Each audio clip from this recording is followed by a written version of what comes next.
자, 이번 영상은 쿠팡에 대해서 한번 설명을 드려보려고 합니다. 제가 과거에 쿠팡에 대한 영상을 2번 올렸습니다. 하나는 벌써 1년도 더 된 영상이고, 이거는 쿠팡이 나스닥에 상장할지 안 할지, 나스닥이 아니라 나이스, 그쵸. 나이스에 상장을 할지 안 할지 모르는 상황에서 비상장 기업일 때 제가 1년 전에 재무제표를 나름대로 좀 자세히 보고 나름대로 여러 가지 시나리오를 시뮬레이션 해서 분석해서 만든 영상이었고, 그 다음 영상은 제가 쿠팡이 상장했을 때 올렸던 영상입니다. 3월 달에 올렸던 영상이고, 두 영상에서는 저는 솔직히 쿠팡에 대해서 매우 부정적으로 보면서 그런 관점으로 영상을 만들었었습니다. 쿠팡이라는 기업에 대해서 기업을 제가 폄훼하거나 나쁘게 생각하거나 그런 건 절대 아니고, 쿠팡에 제가 아는 지인들도 있고 그런 건 절대 아니고, 쿠팡이라는 기업을 개인 투자자 입장에서 제 개인적인 생각을 단순히 투자에 참조하시라는 의도로 만든 영상이지, 제가 이 종목에 대해서 이렇게 하시라 저렇게 하시라 이런 말씀을 드리는 건 아닙니다.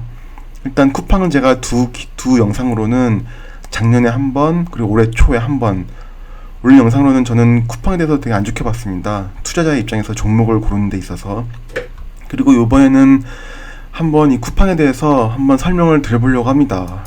쿠팡은 지금 보시면 주가가 처참하게 이렇습니다. 일단은 48불까지 올라갔다가 연중 최고가는 69불까지 갔다가 지금은 29불이니까 반토막 이하로 주가가 계속 흘러내리는 그런 걸 보여주고 있고, 제가 금세 깜빡해서 보니까 스트레이트타임즈, 그러니까 싱가포르, 제가 사는 싱가포르에 있는 국영지인데, 여기서 보면은 공모가는 35불이었습니다.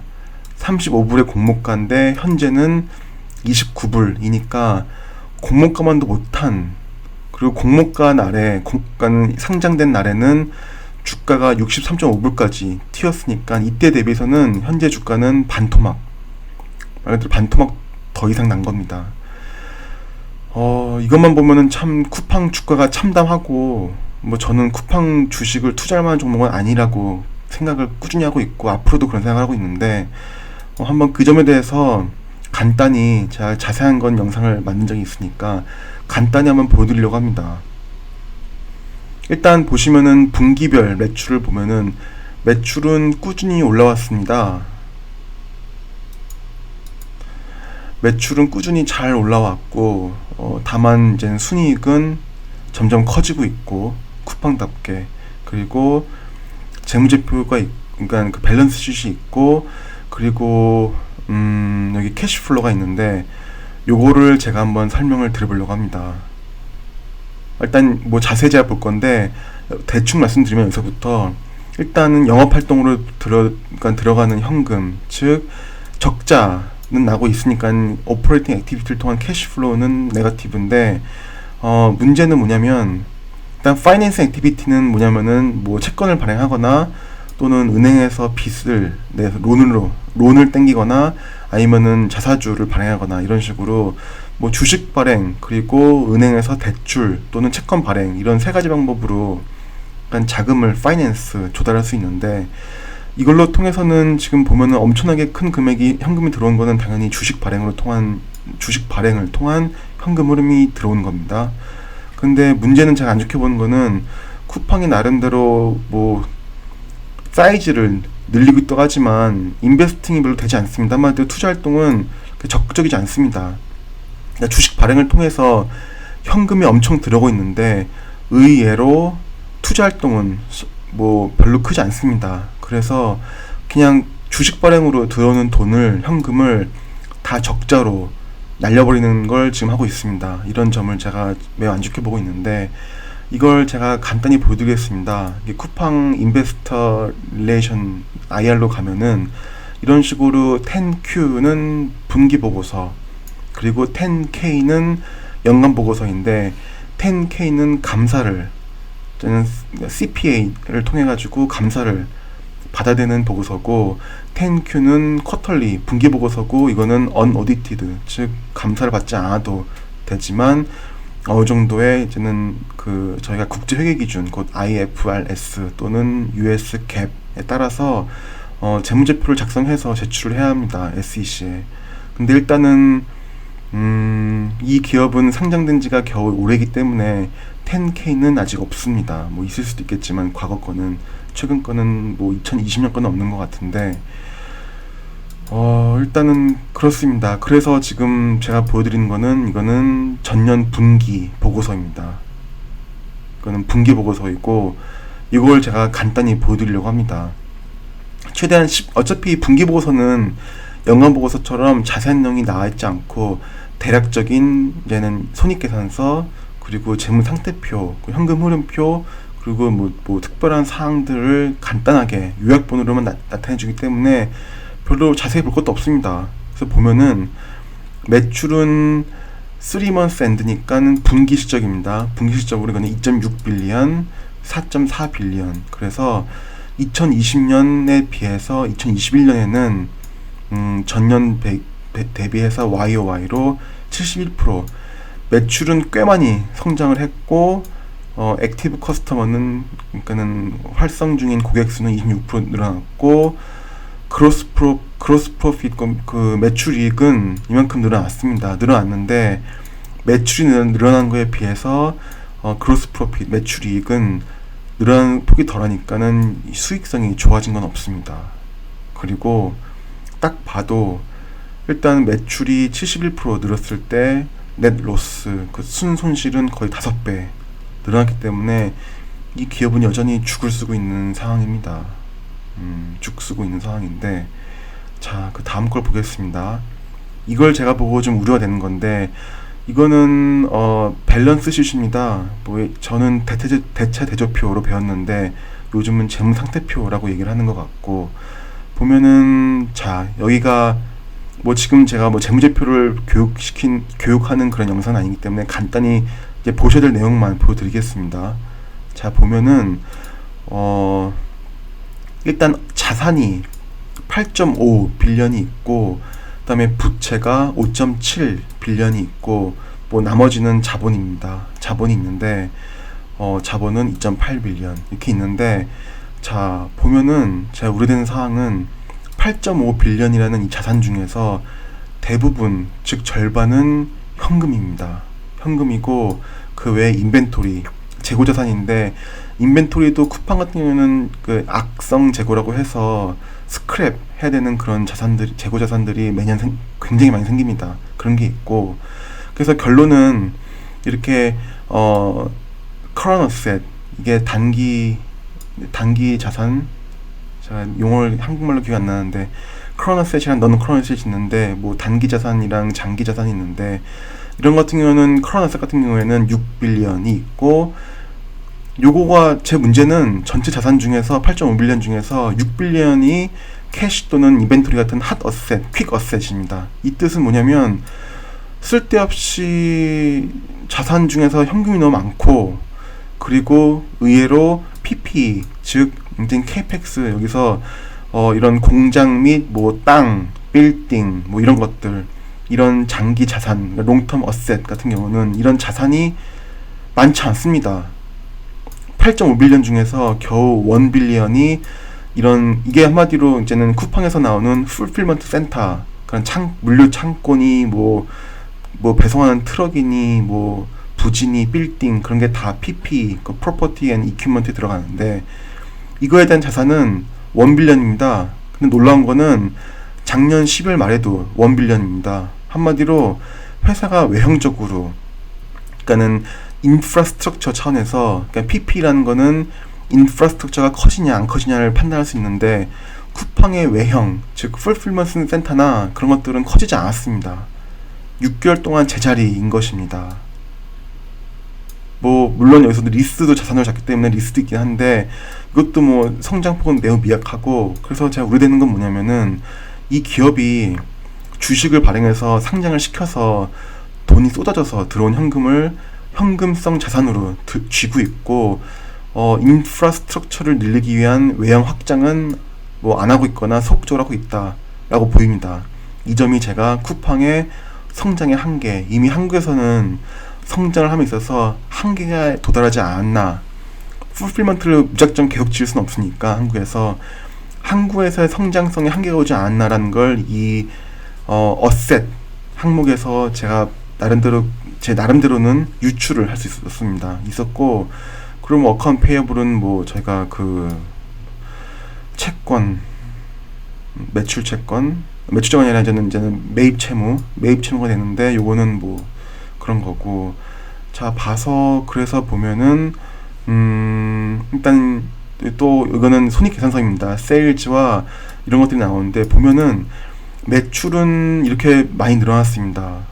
이렇게 분기 실적을 보면은 전년 대비 2.4빌리언에서 3.9빌리언, 그리고 반기로 보면은 4.6빌리언에서 7.8빌리언, 매출은 매우 늘어났는데, 제가 기존 쿠팡 분석 영상에서 자세히 설명을 했지만, 이게 매출 원가, COGS라고 하는데 매출 원가가 너무 높습니다.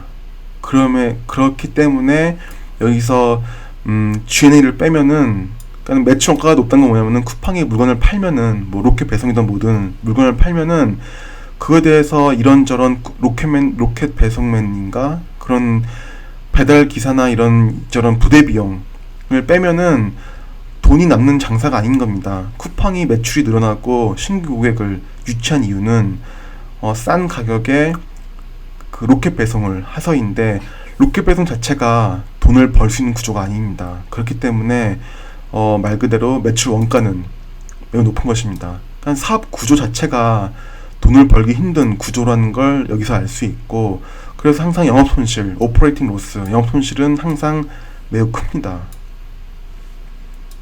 작년에 비해서는 분기로 봤을 때는 동기 대비해서 5배 이상 늘어났고, 뭐 반기 6개월로 봐도 뭐 5배, 거의 5배 늘어났고, 이런 식입니다. 그래서 이렇게 넷로스, 순손실은 5배로 늘어났습니다. 쿠팡의 가장 큰 문제는 뭐냐면 수익 구조가 나는 사업을 하기 힘듭니다. 이게 쿠팡의 마켓플레이스라고 해서 쿠팡이 물건을 직매입해서 풀필먼트를 통해서 물건을 파는 거는 적자, 또 돈을 못 버는 거고, 쿠팡이 돈을 벌 수 있는 방법은 서드파티 셀러로 해가지고 직접 하는 게 아니라 제3자의 물건을 풀필먼트 서비스만 차지만 받고 파는 건데, 그러니까 스스로 장사를 하는 건데, 서드파티 셀러를 통해 가지고 이렇게 되면은 뭐 네이버 쇼핑이나 G마켓 같은 거에 비해서 제품 판매가의 경쟁력이 사라집니다. 그래서 쿠팡은 한국 시장이 너무 마켓이 컴패러티브하고 뭐 여러 가지로 저는 그래서 안 좋게 봅니다. 또 보겠습니다. 자, 보면 이거는 캐시플로우 스테이트먼트인데 현금 흐름표이고, 현금 흐름표는 영업활동, 오퍼레이팅 액티비티, 그리고 인베스팅, 투자활동, 그리고 재무활동, 이렇게 세 가지로 나뉘고, 보면은 일단 영업활동이야 뭐 적자니까 뭐 볼 필요도 없고, 인베스팅 자체를 보면 되는데, 인베스팅 액티비티가 PP, 그러니까 이런 자산을 구매하는데 이만큼을 썼고, 그리고 지금 보면은 Net Cash Provided by Financing Activity가 3.5 빌리언. 그래서 그 중에서 대부분은 3.43 빌리언은 Proceed from Issuance of Class A Common Stock, 그러니까 보통주를 발행해서, 한마디로 투자자, 여기서 이제는 엄청 물렸을 겁니다. 상장을 하고 IPO를 하고 일반적인 투자자가 처음에 이제는 소프트뱅크 같은 이런 엔젤 투자자나 뭐 이런 벤처 캐피탈 같은 데서 돈을 갖다가 투자해서 쿠팡을 갖다가 IPO 시켜서 그 사람들이 엑시트를 하고 그 주식들을 다 이런 뭐 기관이나 개인 투자자가 받아준 건데, IPO 한 다음에 이런 투자자들이 들어간 돈을 갖다가 다 이렇게 현금으로 들어온 것 갖다가 적자를 내서 다 현금을 태우고 있습니다. 이렇게 보시면 될 것 같고, 그래서 어쨌거나 어느 기간이든 간에 지금 계속 하락을 하기 때문에 어느 기간에 투자를 했던 지금 투자하신 분들은 다 손실을 보고 있을 구간이 있고, 이 돈은 다 쿠팡의 적자, 영업활동에 대한 적자를 메꾸는데 사용되고 있다라고 보시면 될 것 같습니다. 쿠팡이 뭐 여기저기 동남아에도 진출을 하고 여기 싱가포르에도 조직을 세우고 사람을 뽑고 있고 한데, 일단 제가 보는 점은 쿠팡 같은 경우는 뭐 일본은 아마존이나 그런 데가 잡고 있고, 동남아 같은 경우에는 SEA, C라고 해서 샤피 또는 알리바바 계열의 라자다 같은 것들이 확 잡고 있습니다. 그리고 샤피나 라자다는 풀필먼트 센터도 잘 갖춰져 있고, 이 시장이 호락호락한 시장도 아니고 계속 적자를 내서 물건을 팔면 무조건 잘 팔립니다. 제가 가령 예를 들어서 에어팟 프로를 20만 원에 사서 15만 원에 팔면은 저는 뭐 순식간에 매출 1등을 찍을 수 있지만 적자 1등입니다. 또 그런 식으로 적자를 내서 물건을 팔면은 매출 성장은 하기 쉽겠지만, 이런 식으로 여기 보시면은 매출 성장은 쉽습니다. 적자 내서 물건을 파는데 누가 안 사줍니까? 당연히 쉬운 건데, 요걸 가지고 쿠팡의 수익성을 확보하지 못하고 나서 수익성 모델이 나오지 않은 상황에서 이렇게 적자만, 돈만, 현금만 날려버리면서 이렇게 매출을 올리는 거는 장기적으로 서스테너빌리티 차원에서 위험합니다. 저는 쿠팡이 직원도 아니고 그렇게 더 자세히 본 기업은 아니기 때문에 자세히 볼 것도 없습니다. 지금 뭐 애니얼 리포터 나온 것도 아니고 겨우 분기 보고서 가지고만 설명할 수밖에 없는데, 자세히 나와보면 회사의 비전을 보면 또 모르겠지만, 제가 봤을 때는 3자 입장에서 보면은 이 쿠팡은 되게 힘들어 보입니다. 답도 없어 보이고 비즈니스 모델이 뭔지도 모르겠습니다. 뭐 이런 식으로, 이건 단순히 완전히 제 개인적인 생각으로 만든 영상이니까 혹시라도 뭐 너무 기분 나쁘게 봐주시지 않길 바라겠고, 또 하나 또 우려되는 사항은 여기 보시면은 3월 상장할 당시에 180일의 보호 예수기간 락업인데, 물론 3월 달에도 락업이 있었는데 일단은 상장 후 180일, 그래서 이 락업 해제일이 9월 6일입니다.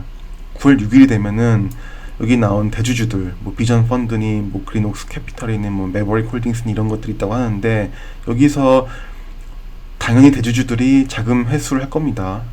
다는 안 하겠지만 상당히 할 겁니다. 이렇게 되면은 9월 6일 날이 겨우 다음 주 월요일입니다. 다음 주 월요일은 미국이 공휴일일 텐데, 어쨌거나 다음 주에 락업 해제를 하면은 주가가 한 번 더 하락할 것 같습니다. 뭐 그렇습니다. 저는 별로 좋게 보지 않는 기업인데 한번 기사가 나와서 보다가 뭐 이런저런 자료들도 보다가 한번 영상을 만들어 봤습니다. 그럼 영상이 좀 길어졌는데 영상 봐주셔서 감사드립니다.